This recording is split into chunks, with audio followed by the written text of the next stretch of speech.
सिद्धेभ्यः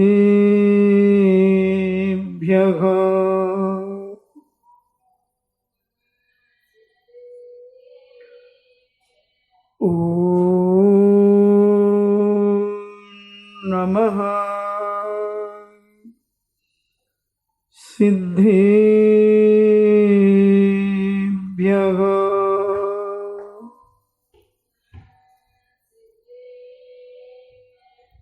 ॐ नमः सिद्धेभ्यः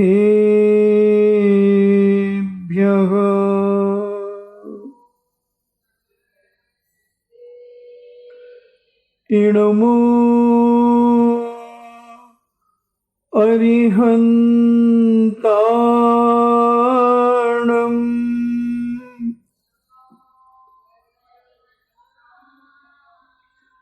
इणमो सिद्धाणम्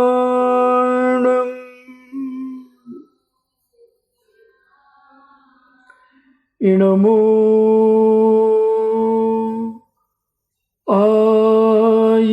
आयर्याणम्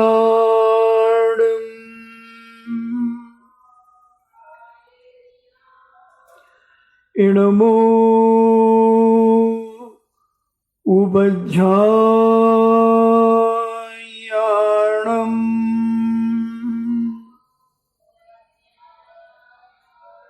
इणमो लोये सब्बे साभूणम्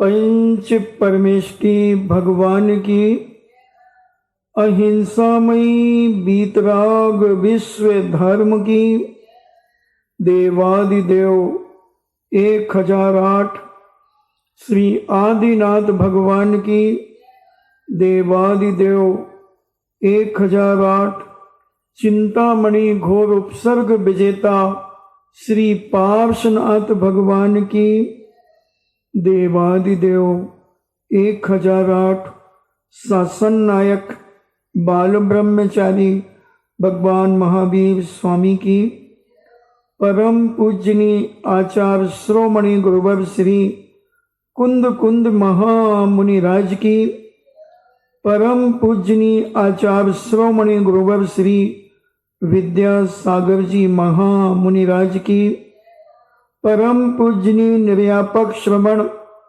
मुनि श्री सुधा सागर जी महाराज की परम पूजनी 3,9 करोड़ महामुनि राजों की तपोदय अतिशय क्षेत्र की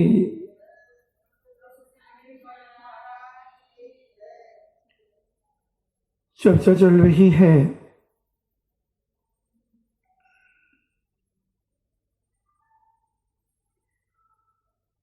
जब व्यक्ति की कसायों की सीमाएं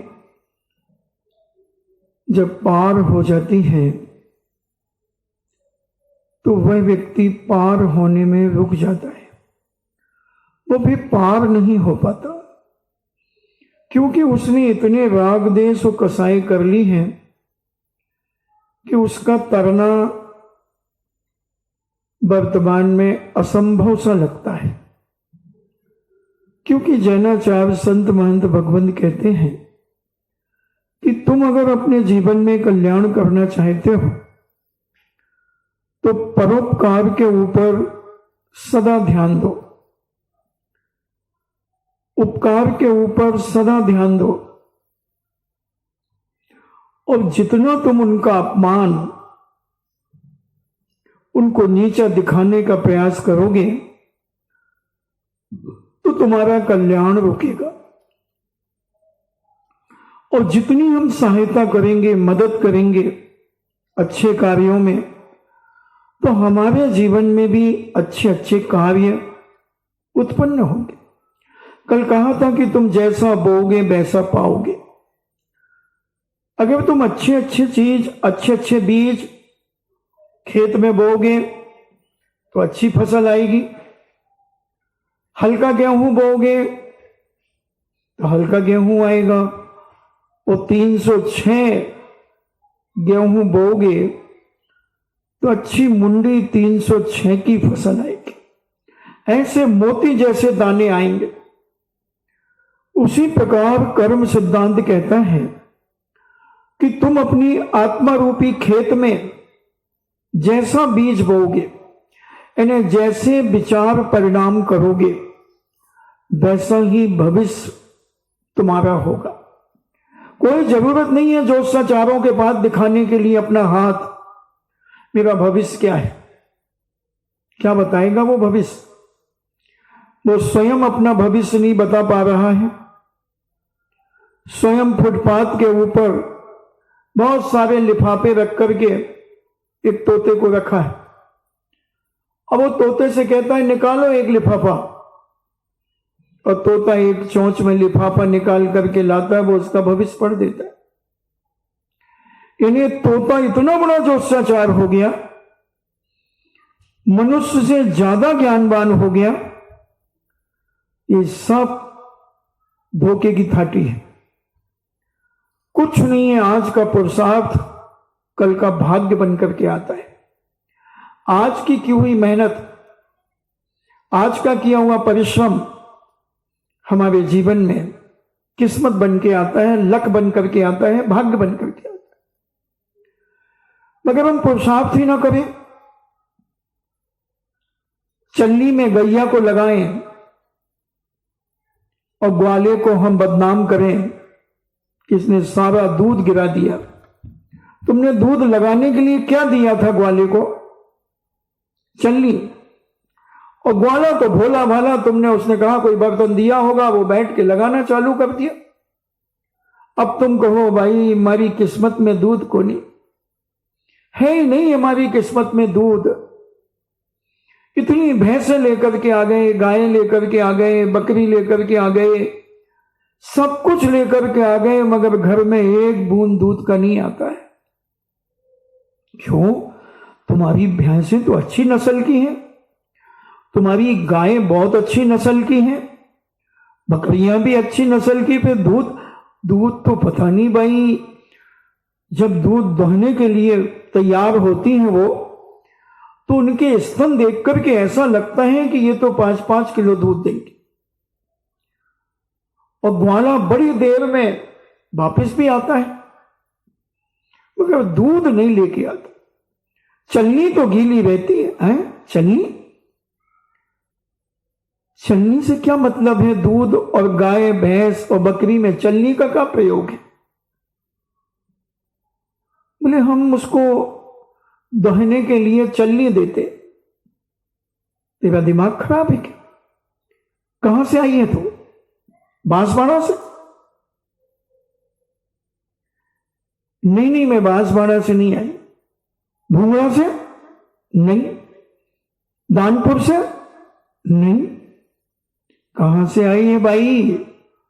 तूने इतनी अच्छी भैंसें खरीदी है, इतनी नस्ल की भैंसें खरीदी हैं, गायों की भी नस्ल एक नंबर है, बकरियां भी बहुत सुंदर हैं, अच्छी हैं, दूध देने वाली हैं, फिर भी तेरे घर में दूध नहीं, बाजार से डालडा घी मंगा करके खाती है। हाँ, मेरी किस्मत फूटी है, मेरा दुर्भाग्य, मेरा भाग्य नहीं है। अरे पगली, नीतिकारों ने कहा है कि आज का पुरुषार्थ कल का तेरा भाग्य बनता है। पुरुषार्थ तो करो अपने जीवन में। हम पुरुषार्थ ही नहीं करते और सोचते हैं कि पका पकाया सब कुछ मुझे मिल जाए, मैं जैसा चाहता हूं वैसा मेरा जीवन ढल जाए। ढालना तो चाहो, चाहने अकेले से कुछ नहीं होता, चलना भी पड़ेगा। मेरी दुकान बहुत अच्छी चल जाए, क्या करें, मेरी दुकान ही नहीं चलती। किसी ने पूछा कहाँ है दुकान? नहीं, अभी खोलनी तो नहीं है, अभी खोलने का विचार चल रहा है। तो खोलने का विचार चल रहा है तो दुकान भी कहती है मैं कैसे चलूं? जब तक तुम कार्य में कार्यान्वित नहीं होगे, कार्य को शुरू नहीं करोगे, तब तक तुम्हें फल और सुफल की और कुफल की कोई चर्चा नहीं होगी तुम्हारे जीवन, कोई चर्चा नहीं होगी। अब शांति से बैठ जाओ या पंडाल के बाहर चले जाओ, कोई शैतानी नहीं करेगा। ये चलो, शैतानी नहीं तो बिल्कुल पंडाल के बाहर। तो ये पुरुषार्थ, अभी देख लो, हमने थोड़ा सा पुरुषार्थ किया। अगर हम पुरुषार्थ नहीं करते तो बच्चे कितना उपद्रव करते, कितने स्टूलों में मिट्टी भर भर के लाते और उल्टे कर देते, यहां पर पूरा पंडाल गंदा कर देते। तो बच्चों के साथ या किसी भी जीवन में सफल होने के लिए पुरुषार्थ की बहुत बड़ी आवश्यकता होती है, और पुरुषार्थ करने वाला एक ना एक दिन अपने जीवन में सफल होते हुए दिखता है। मैंने बहुत पहले एक कहानी सुनाई थी, अभी मुझे प्रासंगिक लगती है, कि एक राजा और रानी छत के ऊपर खड़े थे। बहुमंजिला महल था। अब आप जानते ही हैं राजाओं के महल कैसे होते हैं। और राजा रानी छत के ऊपर खड़े होकर के प्रकृति के सौंदर्य का आनंद ले रहे थे।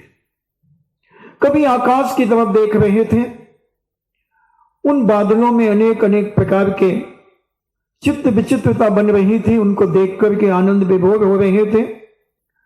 कहीं बादल उमड़ घुमड़ कर रहे थे, कहीं बादलों में कोई राक्षस की मुद्रा बन रही थी, कभी कोई रानी की बन रही थी। अनेक अनेक प्रकार के बादलों में चित्र बनते रहते हैं। ये सारा दृश्य देखते देखते अपने महल की छतों पर घूमते घूमते राजमहल के राज दरबार के सामने एक बहुत सुंदर गाय अपने जन्मजात बछड़े के साथ खड़ी थी। राजा कहता है, देखो मैं क्षत्रिय राजा हूं, और क्षत्रिय राजा की जो पटरानी होती है वो छत्रानी होती है। उन्होंने कहा, इसमें क्या क्या फर्क है? मैं छत्रानी हूं, बोलो तो तलवार निकाल करके अपनी उंगली काट दो और तुमसे मांग भरवा लूं, तब तुम्हारी उंगली काट करके अपनी मांग भरवा लूं। अच्छा, तो बहुत बहादुर है। क्या तुमने क्या समझा मुझे? मेरे पिता भी राजा थे और मैं राजा की राजकुमारी हूं, और तुम्हारी पटवानी बनने का मुझे सौभाग्य मिला है। तो मैं ऐसे तो नहीं मानूंगा कि तुम छत्रानी हो। तुझे मालूम है, 100 दिन चक्रवर्ती की पटवानी अपने हाथों से हीरे को मसल करके चौक फोड़ देती है साधु के पड़गाहन का।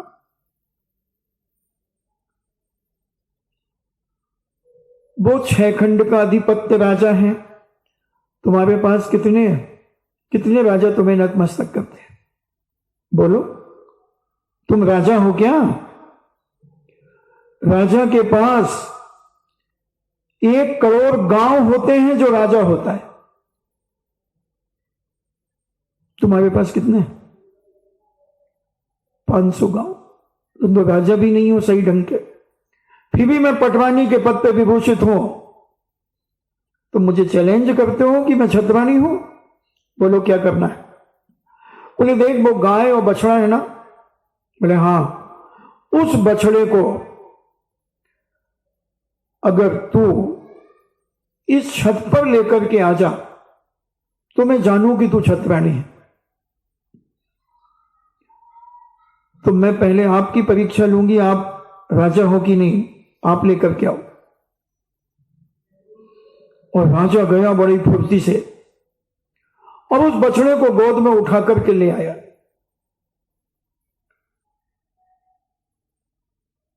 महारानी छत्रानी कहती है, कौन सी बड़ी बात है, मैं ले आऊंगी, महिलाओं की ये बहुत बड़ी आदत होती है, बहुत बड़ी खासियत होती है, हमेशा अपने पति को नीचा दिखाने का प्रयास।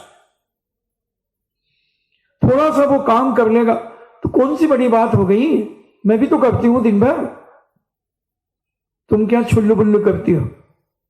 और पुरुष क्या करता है तुम्हें क्या पता, तुम्हें तो बैठे बैठे खाने मिल रहा है, खून पसीना एक करता है माइंसों में जाकर के, दुकानों में जाकर के, तुम्हें कुछ नहीं पता पुरुष की मेहनत, पुरुष ही जानता है। मगर तुमने 1 मिनट में उसकी खिल्ली उड़ा दी, मजाक उड़ा दिया। राजा कहता चलो मैं इसको छोड़ करके आता हूं, अब तुम लेकर के आना। रानी कहती हां ले आऊंगी। और राजा गया और उसी गाय के पास उस बछड़े को छोड़ा। रानी को कहा कि चलो जाओ, अब देखते हैं तू छत्ररानी है कि नहीं। उसने कहा ठीक है। और जीना उतरती गई। तुम्हारा तो 3-4 मंजिल मकान हो जाए तो लिफ्ट लग जाएगी। हाँ, और उधर तो जीना थे। और आपको मालूम है महिला महल कितने, एक तो पहाड़ी पर होते थे, पहाड़ी से फिर और मंजिल मंजिल होते थे, और रोड के ऊपर राज दरबार के मेन दरवाजे के सामने खड़ी थी गाय और बछड़ा।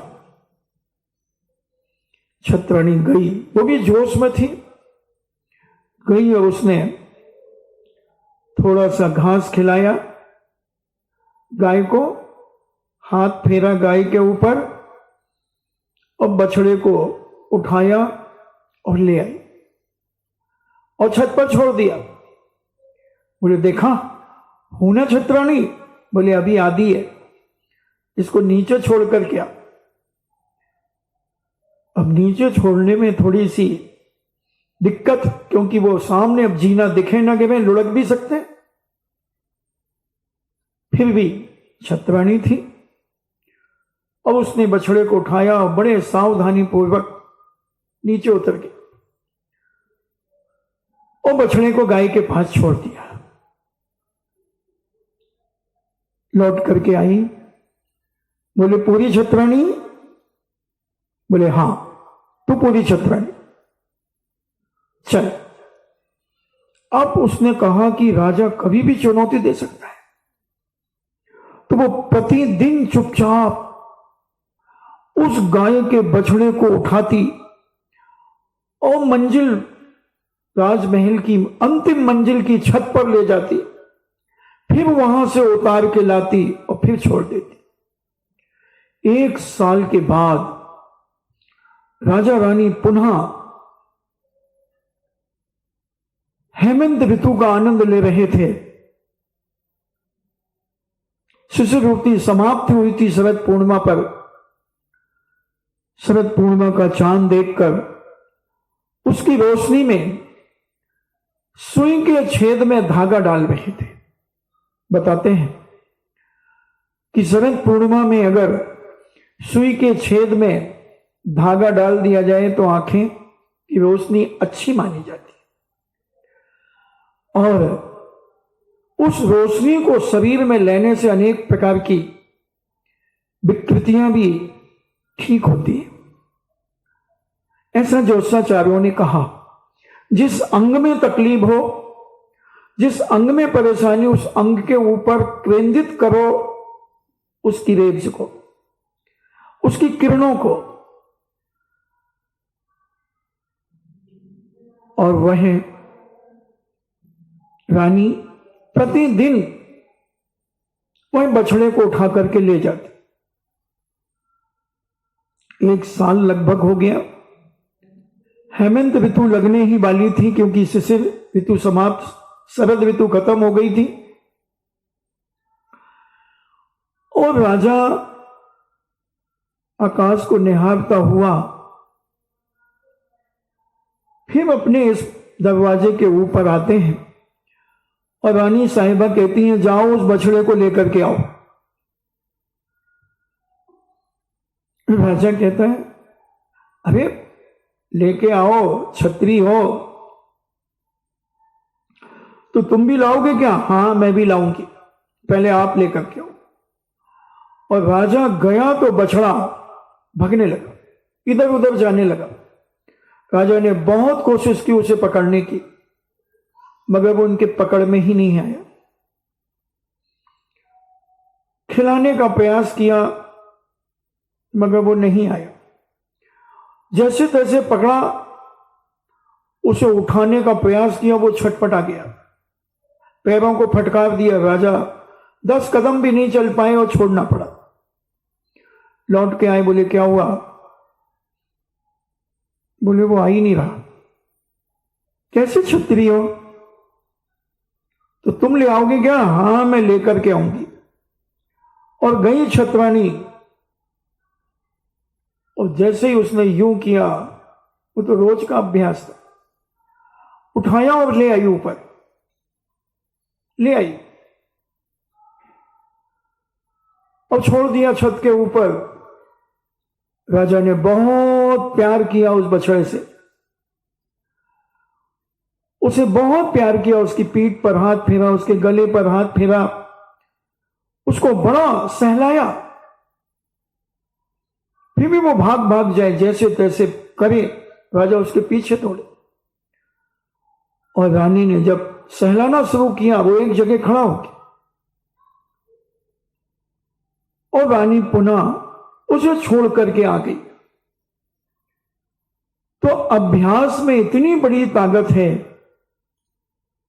कि तुम भैंस को भी उठा सकते हो, भैंस को भी उठा सकते हो, बशर्ते जन्म से लेकर मरने तक प्रतिदिन उठाओ, प्रतिदिन उठाओ। ऐसे बहुत सारे बड़े बड़े पहलवान हुए हैं जिन्होंने अपने व्यायाम में बहुत सारी चीजों को ऐसे रखा और जिनको उठा करके वो कई किलोमीटर तक भागते थे, दौड़ते थे। तो अभ्यास में कितनी बड़ी ताकत है कि जो कार्य हम सोच भी नहीं पाते, वह कार्य हम कर लेते हैं, हो जाता। सोच भी नहीं सकते जिस चीज को, मगर एक बार हम मन में ठान लें तो हम तूफान के रास्ते भी बदल सकते हैं। पुरुषार्थहीनता जैन दर्शन में कायरता कही, और पुरुषार्थ करने वाला व्यक्ति पुरुषार्थी माना जाता है और एक ना एक दिन सफल हो जाता। जिसके लिए मखमल के रेसे चुभते हो, मखमल के रेसे जिसको चुभते हो, ऐसा सुकोमल सुप्यार युवा जब वैराग्य से भर जाए तो कहीं आता है कि वो अपनी सेठानियों की साड़ियों को बांध करके नीचे उतरा। जो सूर्य के प्रकाश को देखने में जिसकी आंखें डबडबा जाती थी, आंसू बह जाते थे, इतना कोमल, जिसकी हथेलियां, शरीर इतना कोमल कि मखमल का कंबल भी ओढ़ता तो उसको चुभता था। और जब वैराग्य से भरा, जब वैराग्य से भरा, तो कहीं हमने चित्र देखा मंदिरों में कि वो राजमहल से अपनी पत्नियों की साड़ियां पर गांठ लगा करके और नीचे उतरा है, हाथ छिल गए, हाथों से खून बह रहा है, इतना कोमल। और जब मुनिराज के पास गया, सुकमाल, नाम ही है सुकमाल, सुकमाल मुनि, नाम रखना अलग चीज है और काम करना अलग चीज है। बहुत सारे अपना नाम, बड़े बड़े आचार्यों के नाम, बड़े बड़े मुनियों के नाम रख लेते हैं, मगर उनके काम जब देखते हैं हम तो बेकाम होते, बेकाम होते, कोई मतलब नहीं ऐसे पदों को लेकर के, धिक्कार है उनके जीवन को। और वो पूज्य महामुनि, महान तपस्वी सुखपाल मुनि अपनी रानियों की, अपनी सेठानियों की साड़ियां बांध बांध करके नीचे उतरे और उनके हाथ छिल गए, खून बहने लगा। और पूज्य मुनिराज के पास गए और मुनिराज से जब वार्तालाप किया, उन्होंने कहा कि 3 दिन की आयु शेष है तुम्हारी। उन्हें वैराग्य हो गया, दीक्षित हो गए और दोनों बढ़ते गए, घनघोर जंगल में पहुंचे। और उसी समय जिसको लात मारी थी वो भाभी मर करके श्यालिनी हुई थी और वो खाने लगी। देखना कितना पुरुषार्थ उन्होंने अपने जीवन में किया होगा, कितना मन को दृढ़ किया होगा, पत्थर मन बनाया होगा कि ये क्या करेंगे।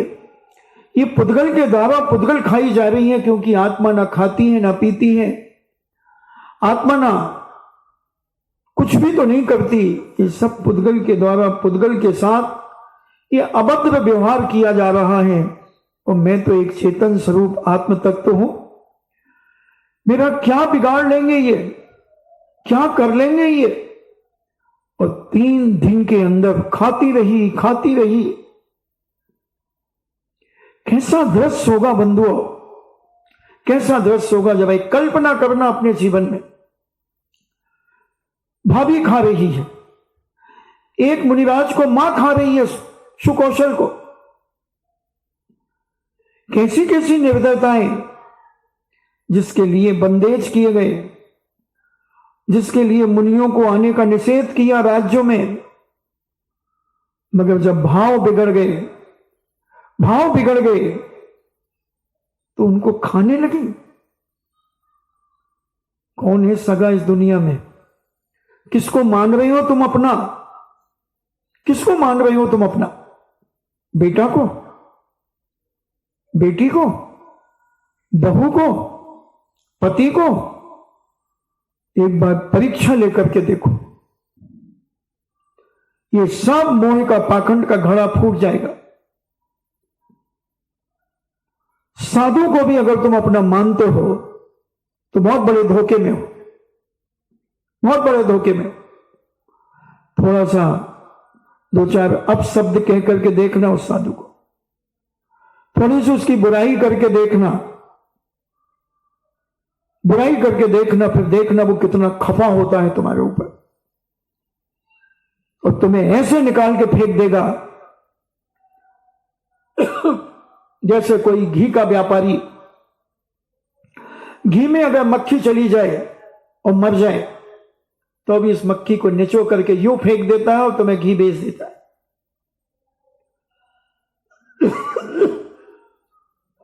थोड़ी देर एक कल्पना किया करो कि साधु भी हमारा नहीं है। माता पिता, परिवार, बहन भाई, पुत्र पुत्री, बहू बेटी, कोई नहीं है। ये सब स्वार्थ के सेवी है। जब तक तुम इनका अच्छा कर रहे हो तब तक ये तुम्हें अच्छे लग रहे हो, तुम उसे अच्छे लग रहे हो। मैं तो कहता हूं प्रैक्टिकल करो मेरी बातों का, ऐसे विश्वास मत किया करो, करके देखो। आज तक के उस साधु के विचार देखना और कल तुम उसके साथ कुछ ऐसा उपद्रव कर दो, ऐसा कुछ पाखंड कर दो और वो तिलमिल आ जाए, देखना उसके स्वभाव में, उसकी बातों में फर्क आ जाएगा, उसके देखने के नजरिए में फर्क आ जाएगा, आशीर्वाद देने के तरीके में फर्क आ जाएगा। कौन है तुम्हारा, मैं ये पूछना चाह रहा हूं, कौन है दोस्त तुम्हारा? इसलिए जीवन में कुछ समय के लिए 24 घंटे में अपने आप को बिल्कुल अकेला माना करो। बिल्कुल अकेला हूं मैं, कोई भी नहीं है इस दुनिया में मेरा, ये सब मतलब के हैं, कोई साथ देने वाला नहीं। आज मैं एक प्रसंग की भूमिका बना रहा हूं। कोई किसी का नहीं बंधुओं, सब झूठा संसार है, ये अपने गांठ में बांध लेना। गांठ में बांध करके हर समय उस गांठ को देख लिया करो। कोई किसी का नहीं है, ये गांठ भी नहीं है, क्या पता कब कौन इस गांठ को खोल दे। कितनी गांठें बनती हैं। बताते जब शादी होती है तो दुल्हन के पिछवाड़े से, क्या बोलते, पिछवाड़ा, आजकल डोरे में बांधते। भाई हमारे समय तो उसका चद्दर होता था और दूल्हे का चद्दर होता था, उन दोनों में गांठ बनती थी, वो भी बनती है। और 6 फेरे तक तो दुल्हन आगे चलती है और 7वें फेरे में दुल्हन पीछे हो जाती है और दूल्हा आगे हो जाता है। अब ये दिखा देती है वो कि मैं अब तुम्हें जिंदगी भर तुम्हारे पीछे रहूंगी, पीछे चलूंगी। और गांठ बंदी रहती है, उसमें मांगलिक सरसों आदि बांधे जाते हैं, सब बंधा रहता है। मगर वो गांठ कब खुल जाती है, कब खुल जाती है, और तलाक हो जाता है। कितने केस हैं, कितने केस हैं। 150 की जानकारी तो मेरे पास ही है। अब कौन सी गांठ, कौन है तुम्हारा सगा, मैं ये पूछना चाह रहा हूं। थोड़ी देर एक विचार करा करो, अपने जीवन में कल्पना करा करो कि हम कैसे पागल हैं, इस मोह में कैसे उलझ गए। अभी किसी ने पूछा कि महाराज जी ये क्या है सूतक पातक, हमारा कोई संबंध ही नहीं है वर्षों से उनसे, फिर भी उनका फोन आ गया कि 6 दिन का सूतक लगेगा। हमने कहा क्यों? बोले हम जानते नहीं, पहचानते नहीं। हमने पीढ़ी पूछी कितनी पीढ़ी है? बोले हमें तो पीढ़ियों का भी ज्ञान नहीं है। फिर क्या मतलब? तो हमने कहा ये ग्रस्त जीवन में प्रवेश करने का दंड है, सूतक और पातक। हमने, मुझे तो नहीं लगता सूतक, मुझे तो नहीं लगता कोई पातक, कोई मरे कोई जिए हमें क्या फर्क पड़ता है। हां, संग का संगस्त कोई साधु का अगर मरण होता तो 1 दिन का सूतक लगता है। उस दिन स्वाध्याय आदि की नहीं करते और उपवास करते हैं। मगर तुम्हें तो अब 6 दिन का, कभी 12 दिन का, कभी 10 दिन का, तो ये देह इन्हें ग्रस्त जीवन में प्रवेश करने का दंड है। ये दंड तो भोगना पड़ेगा, कैसे भी भोगो। ये मोह का ही तो प्रतीक है। मोह के कारण ही ये सारी व्यवस्थाएं बिगड़ती। अगर ये मोह तुम्हारा जैसे जैसे कम होता चला जाएगा, वैसे वैसे तुम इन सूतक पातक से ऊपर उठते चले जाओगे। जब तक घर से संबंध रहेगा, जब तक सूतक पातक का भी संबंध रहेगा। वो घर से संबंध 10वीं प्रतिमा तक रहता है। 10वीं प्रतिमा तक ब्रह्मचारी ब्रह्मचारिणी घर में रह सकते हैं, मगर भोजन निमंत्रण से करेंगे, कोई चीज की अनुमति नहीं देंगे। क्योंकि 9वीं प्रतिमा अनुमति त्याग होती है, ना गृहस्थी के कार्य में, ना किसी के कार्य में, ना अपने घर के कार्य में, ना किसी के कार्य में। चाहे पूछे और कोई नहीं पूछे तो भी नहीं देंगे 10वीं प्रतिमा वाला। अब तो साधु ये भी कह देता है ये बना लेना। अब उस साधु की कौन सी प्रतिमा बची? मुनि पद ही खत्म हो गया अगर मुनि है तो। उसकी बची अब 8वीं प्रतिमा, क्योंकि आरंभ त्याग प्रतिमा 8वीं है। और अगर क्षुल्लक है तो क्षुल्लक जी का पद खत्म हो गया। मुनि महाराज तो क्षुल्लक से भी नीचे आ गए। अगर वो कोई भी संकेत करते हैं खाने का, पीने का, कुछ भी कार्य का, क्योंकि अभी मोह छूटा नहीं है, ग्रस्तों से मोह है, खाने की रसना इंद्री का मोह है, चटुकारिता का मोह है, तो गुणस्थान तो गिरेगा। कोई भी हो, ये तो जैन दर्शन का थर्मामीटर है, जिसको लगाओगे अगर गड़बड़ करेगा तो गिरेगा, गिरेगा। और इस मोह से बचो,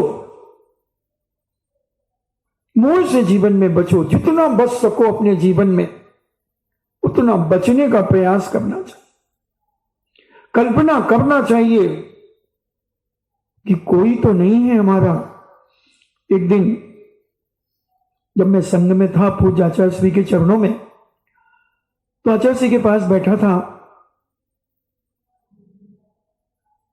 आचार्य श्री कहते हैं, गंभीर। मैंने कहा जी। बोले मैं तुम लोगों को अपना नहीं मानता। मैंने कहा क्यों महाराज, मैंने तो आपसे दीक्षा ली है। बोले क्या भरोसा। मैंने कहा फिर किसको अपना मानते हो आप, आरिकाओं को। बोले नहीं नहीं नहीं नहीं। मैंने कहा मुनि महाराजों को। बोले नहीं नहीं नहीं नहीं, मैं तो किसी को अपना नहीं मानता। मैं तो अपना कर्तव्य कर रहा हूं गुरु आज्ञा का। अपने आप अकेले मैं बैठा था, क्योंकि मैं ऐसे घुसपैठ करने नहीं जाता था। बिल्कुल अकेले में, जब आचार्य जी बिल्कुल अकेले और मूड में होते थे तब जाता था।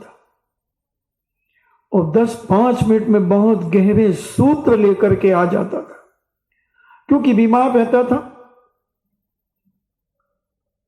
6 साल तक रहा और 6 साल तक बीमार रहा। तो बस आचार्य श्री ने बहुत गहरी बात कही। पहले तो मैंने सोचा कि भाई हम तिलक छुल्लक के लिए कह रहे होंगे, क्योंकि कभी कुछ हो जाए तो हम दूसरे से दीक्षा ले लें जा करके, इसलिए कह रहे होंगे कि मैं तुम्हें अपना नहीं मानता। तो मैंने कहा महाराज जी, मैं तो जीवन के अंतिम श्वास तक आपके चरणों का दास रहूंगा। हाँ तुम कुछ भी कहो, मगर मैं तो नहीं मानता। मैंने अच्छा। फिर मैंने कहा इनको और छेड़ो। तो हमने कहा आरिकाएं ना, बिल्कुल नहीं। मैंने कहा ये ब्रह्मचारिणियां। बोले नहीं। हमने मुनि महाराज। बोले नहीं। और मैंने मुनि महाराज भी। हाँ। बोले क्या पतियारा, कब छोड़ करके चला जाए। कितने चले गए, कितने अकेले घूम रहे हैं। आचार्य श्री का उस समय के जो भाव मैंने पकड़े, उनकी जो मनोदशा को मैंने पकड़ा, मैंने कहा ये जरूर कह रहे मगर ये मुझे शिक्षा दे रहे। गुरु का एक एक शब्द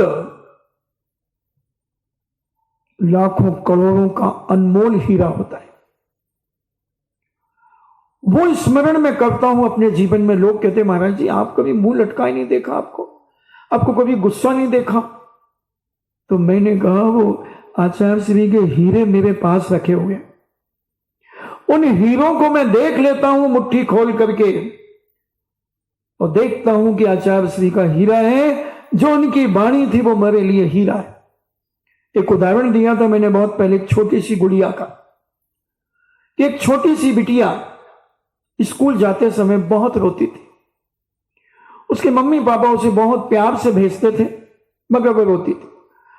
बोले मुझे आपकी बहुत याद आती है, स्कूल में मैं नहीं जाऊंगी। तो उसकी मम्मी ने कहा बेटे हाथ खोलो, और 20-25 किस ले लिए, उसमें चूम लिया उस बिटिया को, और कहा बंद कर ले, इसको जेब में रख ले।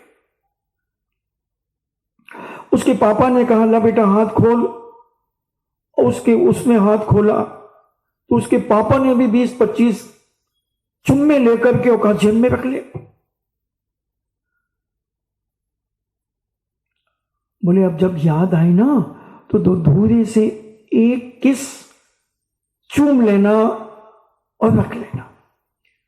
अब बोले बेटा हमें भी तो तुम्हारी याद आती है। मम्मी ने कहा तुम भी अपना हाथ बताओ, और मम्मी ने भी उसके हाथ में बहुत सारे किस ले लिए, एक दूसरे ने आदान प्रदान कर दिया। और जब भी उसे याद आए, मम्मी को बच्चे की याद आए तो मम्मी अपना हाथ खोल करके यूं चूम ले, बिटिया को याद आए तो बिटिया चूम ले। एक दिन उसकी टीचर ने कहा बेटा तुम जेब में से निकाल करके क्या खाती हो? मैं कुछ भी नहीं खाती हूं। झूठ, देखो झूठ बोलना पाप है, नदी किनारे सांप है। तो मैं आपको झूठ थोड़ी बोल रही हूं मैम, मैं तो सच बोल रही हूं। तो बेटा तुम जेब में से निकाल करके कुछ खाते तो?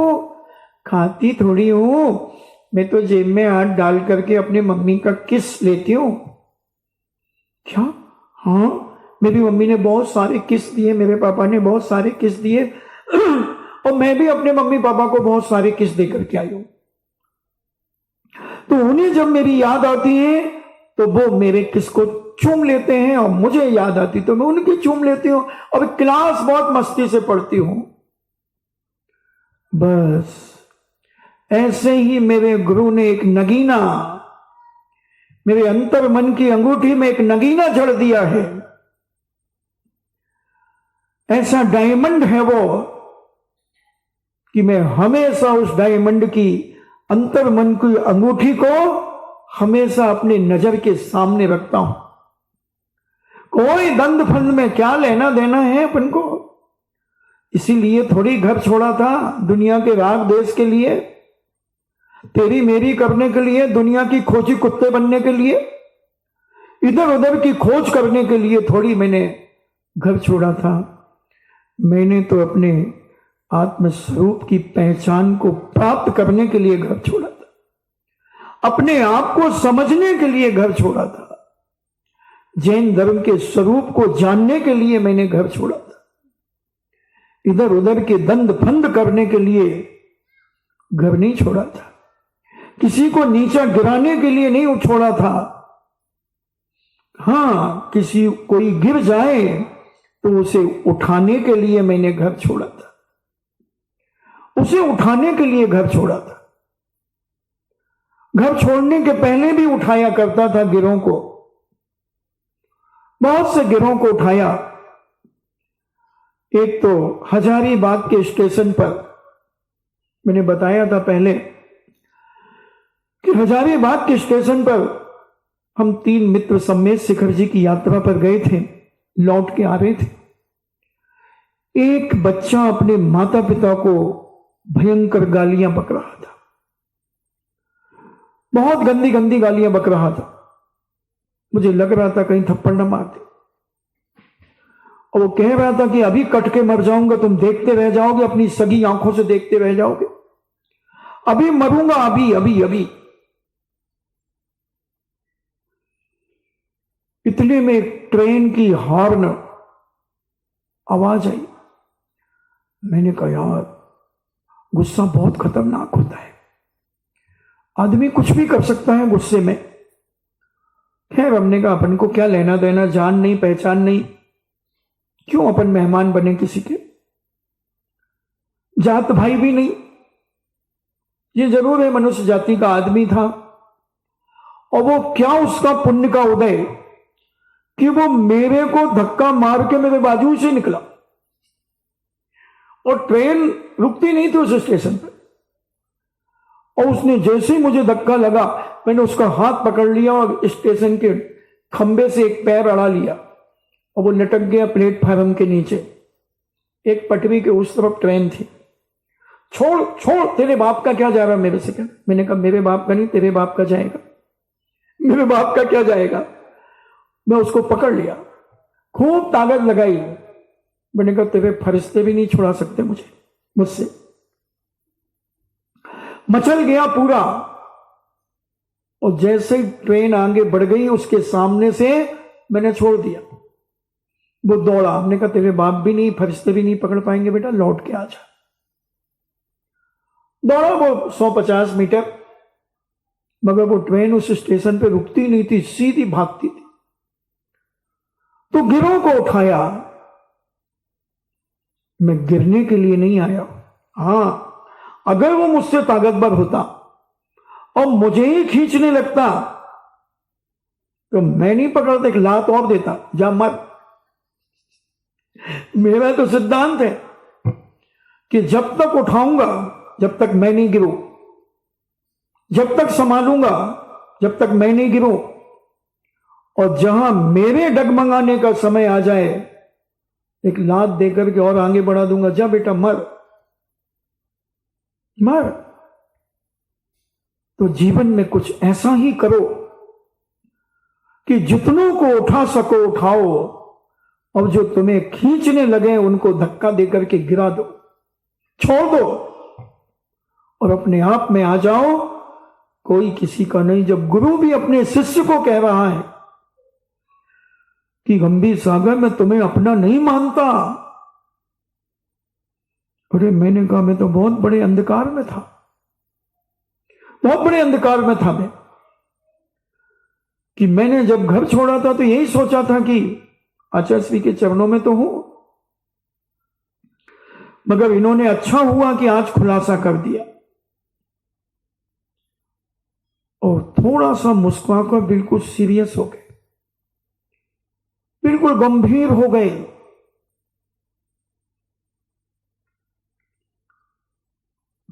फिर 2-3 मिनट के बाद कहते हैं मैंने ठीक कहा है, हंसी मजाक में नहीं कहा मैंने, मैं समझ गया कि ये मुझे संबल दे रहे हैं क्योंकि मैं बीमार रहता हूं। तो ये कह रहे हैं कि किसी के आश्रय में मत रहना, अपने आप को इतना दृढ़ बनाओ कि तुम भावों से भी ना गिर जाओ, अपने व्रतों को संभाल करके रखना।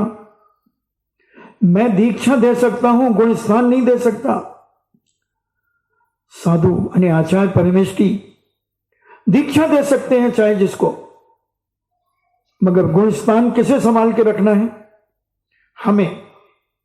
उन्होंने दीक्षा दे दी, पिता अपने बेटे को दुकान खुलवा दे और खूब माल भरवा दे। 4 बेटों को 4 दुकानें खुलवा दी, खूब माल भरवा दिया। अब पिता का क्या कर्तव्य? पिता के पास जो पैसा था चारों बेटों की दुकानों पर लगा दिया।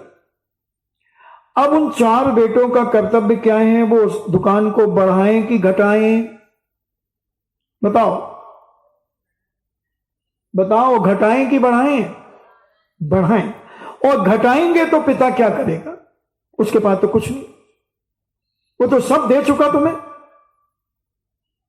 थोड़ा संबोधन जरूर करेगा, बेटा क्या बात है, दुकान में माल खाली हो रहा है, पैसे? पिताजी उधारी जा रही है। अरे बेटा, तो उधार में तो तुम खाली हो जाओगे, फक्कड़ हो जाओगे, उधार आने भी तो दो। आई नहीं रहे, 4-4, 6-6 महीने हो गए और लेते जाते हैं। तुम पागल हो? तुमसे व्यापार करना नहीं आता?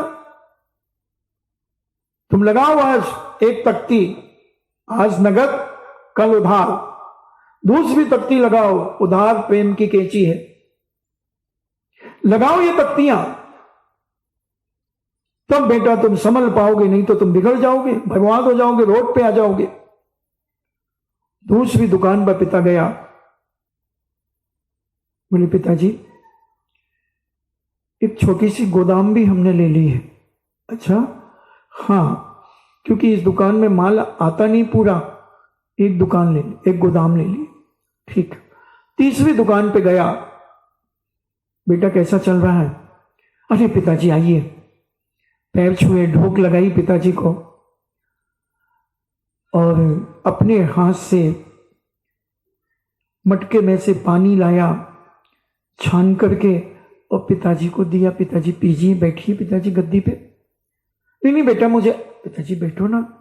फिर चरण छू लिए, बैठो। पिताजी ये तो अगले साल की सिल्क थी और अभी ये 6 महीने हुए हैं, ये इतना प्रॉफिट अगले साल का और ये इस बार का, और 3 गोदाम में ठसोठस माल से भरी है।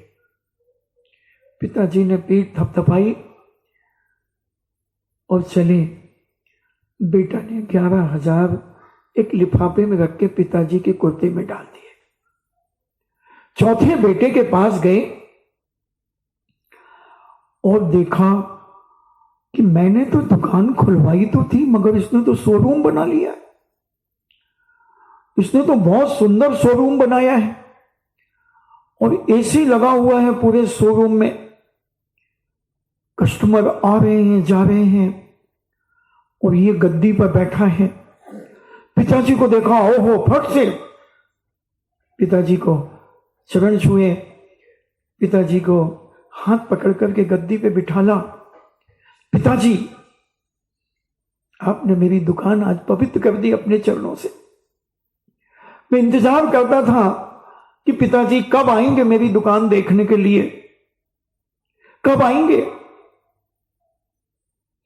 पिताजी बैठो। पिताजी इतनी धूप में, कोई बात नहीं बेटा, हमारी तो आदत थी जमाने में, तुम्हारी जैसी उम्र में बेटा 50-50 किलो पीठ पे रख के 20-20 किलोमीटर चला जाता था। घोड़े पे सामान लाद करके और पैदल जाता था बेटा, बंजी करने जाता था।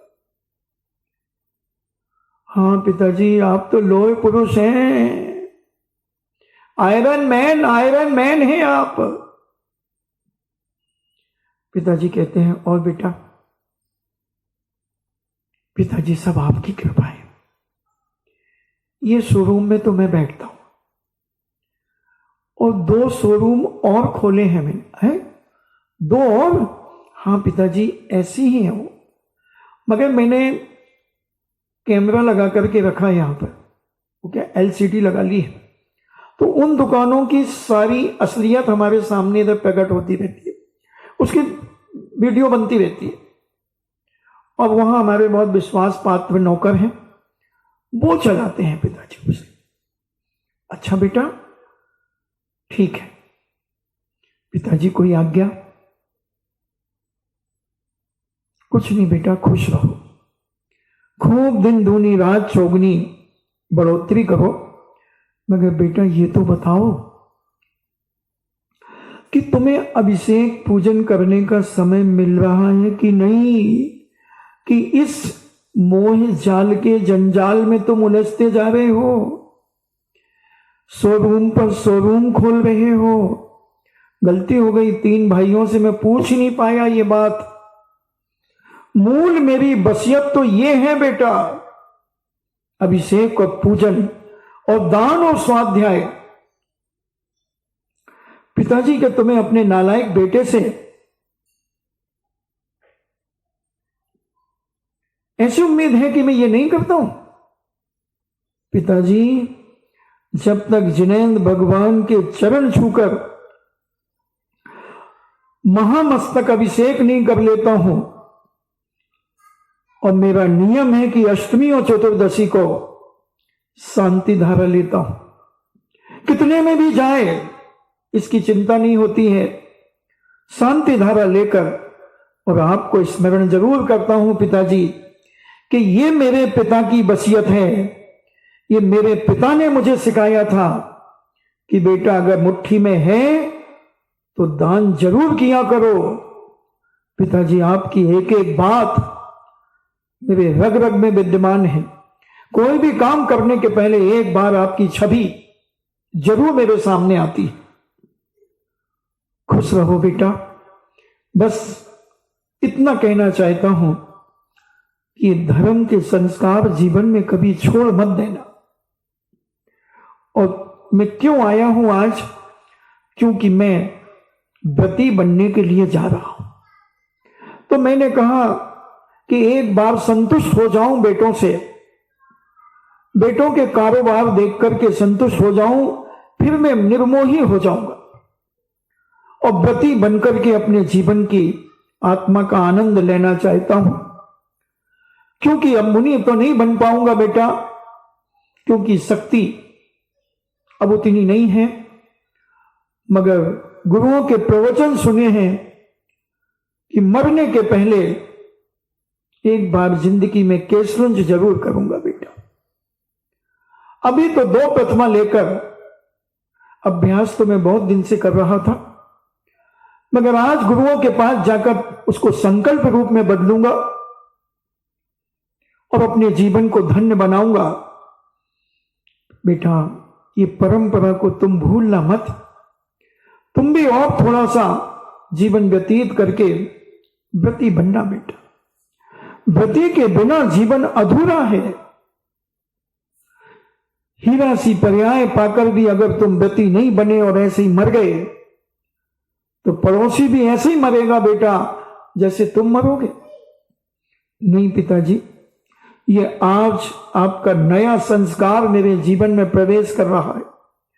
आपकी दी हुई वसीयत में एक बिंदु और जुड़ रहा है और यही बिंदु सिंधु बनेगा। पिताजी के चरण छू लिए। पिताजी 2 शोरूम को और आशीर्वाद देकर के, हाँ बेटा कितनी दूर है? पिताजी ज्यादा नहीं, मुश्किल से 50 दुकानों पार करके। पिताजी ने कहा चलो, और देखा बड़े सज्जन नौकर थे। वो समझ गए कि सेठ जी के पिताजी आए हैं। उन्होंने भी चरण छुए और सेठ जी से कहा, सेठ जी पानी लाऊं? बोले नहीं बेटा, पानी तो अभी पिलाया था, मौसमी का जूस निकालो पिताजी के लिए, क्योंकि पिताजी पैदल आए हैं घर से। बैठो पिताजी। और गद्दी खाली कर दी और पिताजी को वहां बिठा दिया और जूस बना करके लाया। 2 गिलास पिताजी को पहले दिया, फिर सेठ को दिया। पहले पिताजी ने मुंह जूठा किया, पिताजी ने पीना शुरू किया, फिर बेटा ने शुरू किया, फिर लौंग इलायची दी। कुल्ला करने के बाद लौंग इलायची दी। पिताजी ने कहा देखो लेट हो रहा हूं, शाम को 4 दुकानों के बाद एक दुकान और थी। पिताजी ने उसमें भी अपनी पगलियां की, इन्हें चरण रखे, आशीर्वाद दिया और चले आए। फिर दूसरे नंबर के बेटे पर गए। बेटा मैं भूल गया था एक बात पूछना। बेटा अभिषेक पूजन? हाँ पिताजी, प्रतिदिन कोई दिन ऐसा बाकी नहीं जाता कि मैं जिनेंद्र भगवान का अभिषेक और पूजन न करता हूं। प्रतिदिन पिताजी। आपकी दी हुई वसीयत को कभी मैं घाटे में परिवर्तित नहीं करूंगा पिताजी। कोशिश कर रहा हूं उसमें 4 चांद लगाने की, क्योंकि आपने जो मुझे संस्कार दिए हैं, आपने जो खून पसीना एक करके मुझे अपने पैरों पे खड़ा कराया है, और आपने जिंदगी भर की पूंजी, आपकी कमाई आपने मेरी दुकान के लिए लगाई है, हम बेटों की दुकान पर लगाई है। पिताजी आपने संस्कारवान संतान को जन्म दिया है। निश्चिंत रहें पिताजी। घट में जब तक प्राण रहेंगे, जब तक हाथ पैर चलते रहेंगे, अभिषेक पूजन नहीं छूटेगा, नहीं छूटेगा, नहीं छूटेगा। ठीक है बेटा। बेटा कुछ एक बात और पूछ लो? पिताजी पूछो। दान पुण्य? पिताजी मेरी दुकान से कोई भी आता है कभी खाली नहीं लौटता। वो तो बेटा तो संसार के लोगों को देता है धर्म मार्ग में। पिताजी उसके लिए मैंने 10% निश्चित किया है। 100 रुपए कमाऊंगा तो 10 रुपए मंदिर के लिए निकालूंगा। 1 लाख रुपए कमाऊंगा तो 10,000 रुपए मंदिर के लिए निकालूंगा। 1 करोड़ रुपए कमाऊंगा तो 10 लाख रुपए मंदिर के लिए दूंगा। बस बेटा छाती फूल रही है, फूल रही है बेटा, छाती आनंद से भर गया। तीसरे बेटे के पास गया। बेटा एक बात पूछना रह गई थी, अगर कहो तो बुरा नहीं मानो तो कह दो। पिताजी कहो ना, आपका ही तो सब कुछ है। पुनः चरण छुए। बोलो पिताजी, बेटा मैं तो एक ही चीज से खुश रहता हूं, तुझे पता है। बताओ पिताजी। जिनालय, अभिषेक, पूजन, पिताजी नियमबद्ध है। आज तक का नागा नहीं हुआ पिताजी। बस ये जरूर है कि देर अबेर हो जाती है, समय पे नहीं जा पाता, मगर जिस दिन अभिषेक नहीं कर पाता पिताजी, उस दिन धोती दुपट्टा पहन करके जिनेन भगवान के चरण कमलों को जरूर अपने मस्तक में लगाता हूं, यानी अपना मस्तक उनके चरणों में झुका देता हूं और बड़ी निंदा करता हूं कि आज अभिषेक हो गया और मैं पापी आज देर से आया। बहुत निंदा करता हूं पिताजी। अब उसी समय 501 रुपए गुल्लक में डालता हूं जिस दिन अभिषेक नहीं कर पाता। अच्छा बेटा, मगर बेटा ये तो तुम एक दंड के रूप में डालते हो। तुम ये बताओ कि तुमने दान की राशि कितनी बांधी है। पिताजी आपसे क्या झूठ बोलूं, मैंने 7% दान की राशि निकालता हूं। अगर मैं 10,000 रुपए कमाता हूं तो 700 रुपया, 700 हुए नहीं, 7% पे 700 रुपए, 770, 700 रुपए निकालता हूं पिताजी। मैं कभी दान में पीछे नहीं हूं, मगर 7% बेटा बढ़ाने का प्रयास करना। ठीक है पिताजी। पुनः चरण छूता है। चौथे बेटे को फिर जाता है, बेटा तुमने मंदिर जाना बंद कर दिया मुझे लगता है। अरे मैं बहुत टेंशन में रहता हूं, मेरी दुकान खाली होती जा रही है, उधारी आ नहीं रही है, अब मैं क्या करूं, रात को मुझे नींद नहीं आती पिताजी, करवटें बदलता रहता हूं, सोचता रहता हूं। देना तो पक्का है, लेना कच्चा है। जिससे मान लिया उसे तो देना है, और जिसने मुझसे मान लिया वो देने की डकार ही नहीं ले रहा। वो तो ठीक है बेटा, मगर मैं इतना पूछ रहा हूं, नहीं जा पाता पिताजी, मुझे मत परेशान करो, मैं मंदिर नहीं जा पाता। अभिषेक तो मैंने शायद ही दुकान खोलने के 1-2 महीने किया हो, फिर नहीं किया। अच्छा हाँ पिताजी मेरा ये व्यापार कैसा है।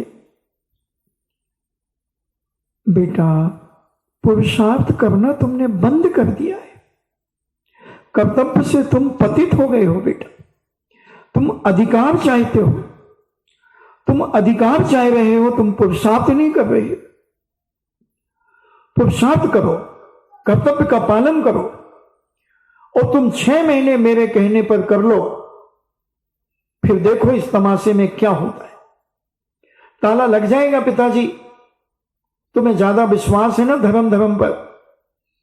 6 बजे सवेरे दुकान खोल लेता हूं और रात को 11 बजे बंद करता हूं। आखिर इंसानी तो हूं पिताजी, थक करके चूर हो जाता हूं।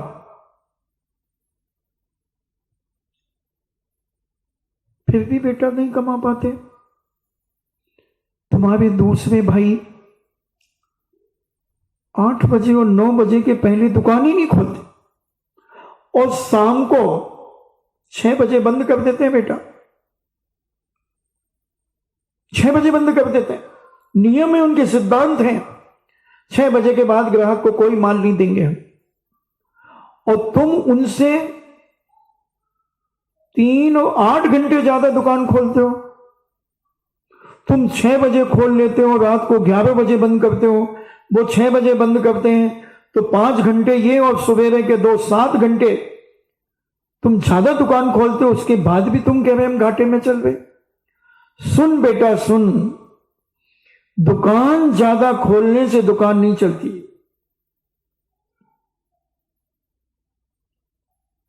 ऐसी ऐसी दुकानें भी मैंने देखी जो 4 बजे सवेरे से दुकान खोलते और रात को 12 बजे बंद करते थे, और ऐसी दुकानें भी खोली देखी जो 9 साढ़े 9 बजे दुकान खोलते थे और शाम की बैलू के समय 6 बजे 5:30 बजे बंद कर देते थे, फिर भी उस दुकान वाले से तिगना चौगना बेचते थे। मैंने अपनी सगी आंखों से देखी दुकानें, और 8 महीने मैंने खुद प्रैक्टिकल किया। 9 महीने जब आचार्य श्री विद्यासागर जी महाराज पिसोनारी की मड़िया में थे 1984, पूरी दुकान 5 घंटे खोलता था, दिन भर में 5 घंटे, और इतना बेचता था जितना उसके पहले नहीं, उससे 10-10 गुना बेचता था। पिता ने कहा बेटा 6 महीने की मेरी कहना मान ले, तू संकल्प कर, दुकान खुले ना खुले, अगर कल से तू अभिषेक पूजन करने का नियम कर, और इसके बाद से जितना घाटा तुझे होगा अगर अभिषेक पूजन करने के, वो मैं चुकाऊंगा। पिताजी तुम्हारे पास अब है क्या? तुमने 4 हिस्सों में तो सब बांट दिया था। उसकी चिंता मत कर बेटा, मुझे अपने बेटों पर विश्वास है कि जिस बेटे को मैं 3 से जो कहूंगा वो मेरे चरणों में रख देंगे। तू कर संकल्प कि कल से मैं जिनेंद्र भगवान का अभिषेक पूजन करके दुकान खोलूंगा, और जो घाटा होगा वो मेरा, फायदा होगा वो तेरा। पिता अपनी वसीयत को जीवित रखना चाहता है। जब तक मोह करने का समय था परिवार से किया, जी भर के किया, मगर अब वैराग्य का समय है, अब राग को तोड़ने का समय है, द्वेष को खत्म करने का समय है। बेटे को जिनेंद्र मंदिर ले गए, आपका समय हो गया। चौथे बेटे को जिनेंद्र मंदिर ले गए और कहा बेटा यही मेरे सब कुछ है, भले ये मुझे ना माने, भले ये भगवान मुझे अपना ना माने, गुरु मुझे अपना ना माने, मगर मैंने भगवान को अपना माना है, गुरु को अपना माना है, जिनवाणी को अपना माना है। कर बेटा इनकी साक्षी में संकल्प, आज तक की तू अपनी सिलक में एक लाइन खींचना, और कल से बिक्री देखना। तुझे 6 महीने की मैं मोहलत देता हूं, तू सारे घाटे का 6 महीने तक चिट्ठा बना के रखना,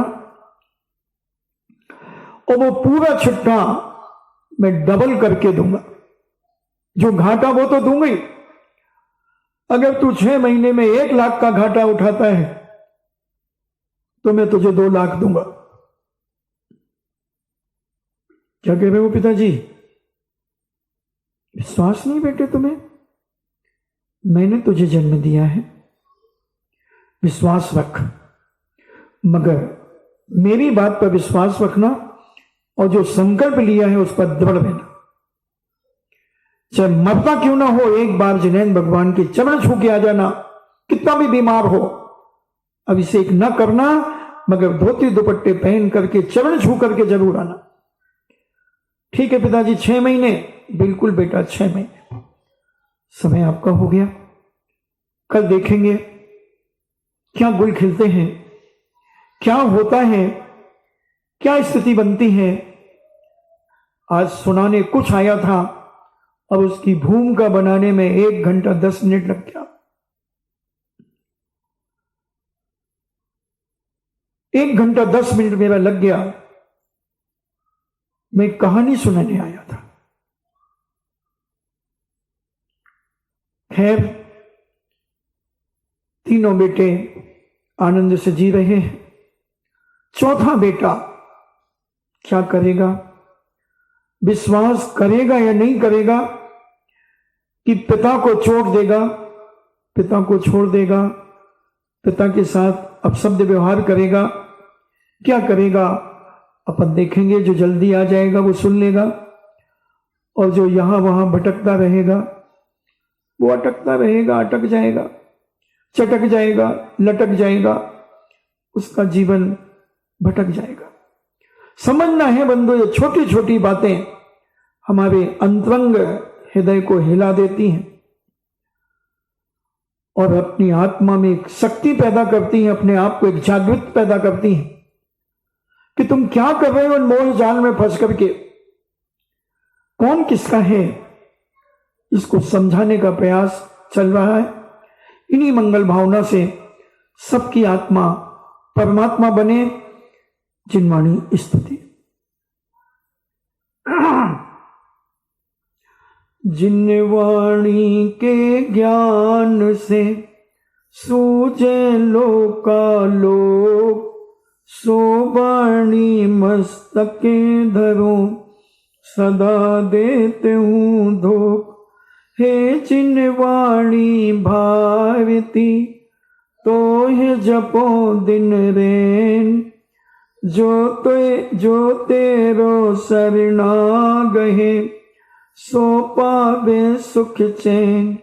देव भजो अरिहंत को, गुरु सेवा निर्ग्रंथ। दया धर्म पालो सदा, यही मोक्ष का पंथ। 9 बार नमो का।